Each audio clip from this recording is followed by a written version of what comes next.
Sydney Sweeney never set out to become a political symbol, yet over the past year she has found herself trapped inside a narrative that had little to do with her work and everything to do with how the internet chooses its heroes and villains. What began as a fashion campaign meant to sell denim slowly morphed into a cultural flashpoint, one that exposed just how quickly celebrity images can be weaponized in a deeply polarized America. Sweeney, long celebrated for her acting talent and undeniable screen presence, suddenly became something else entirely in the public imagination, a symbol, a projection, a pawn in a debate she insists she never volunteered to join.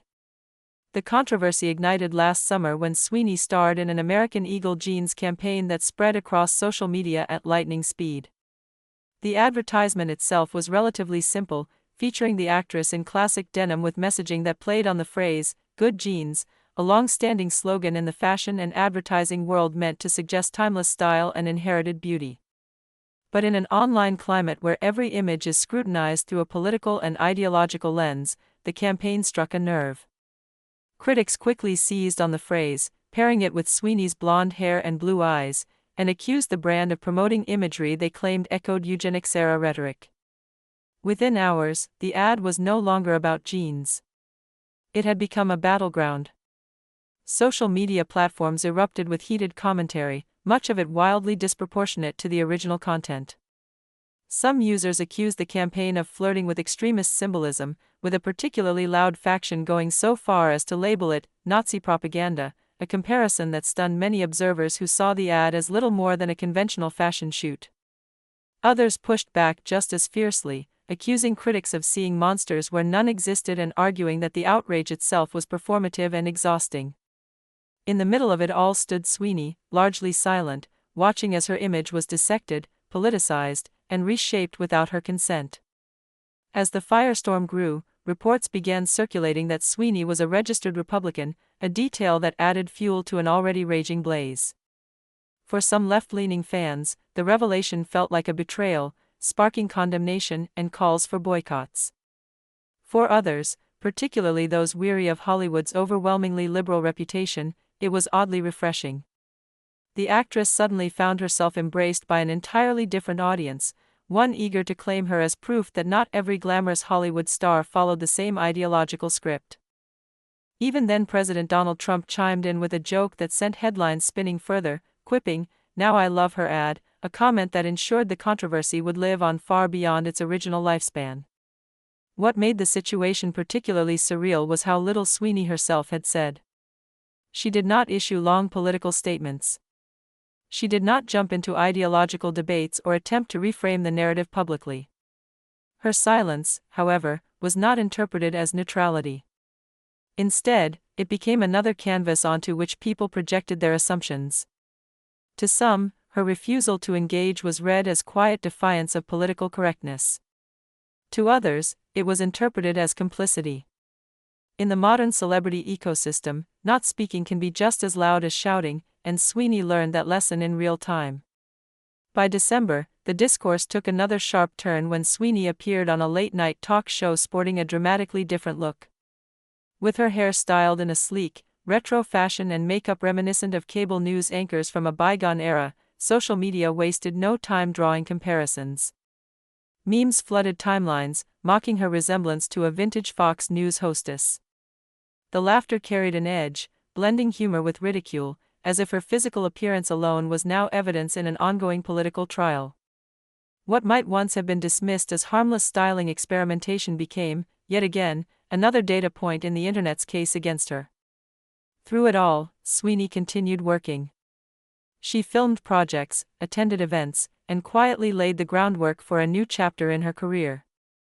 Rather than retreating from the spotlight or issuing defensive statements, she chose a different path: creation. That decision materialized in the launch of her own lingerie brand, SYRN, a venture that signaled both artistic control and personal confidence. The brand's rollout was unapologetically bold, filled with sleek visuals and sultry aesthetics that reminded audiences why Sweeney had risen to fame in the first place. It was a reclaiming of narrative through artistry rather than argument. The promotional campaign for SYRN featured a series of striking underwear shoots that quickly drew attention. Sweeney appeared self-assured, poised, and fully in command of her image. To fans, it felt like a statement without words. She was not running from controversy, nor was she trying to appease critics.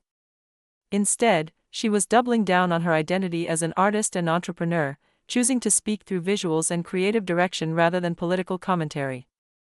The message, whether intentional or not, was clear: she refused to be reduced to a caricature.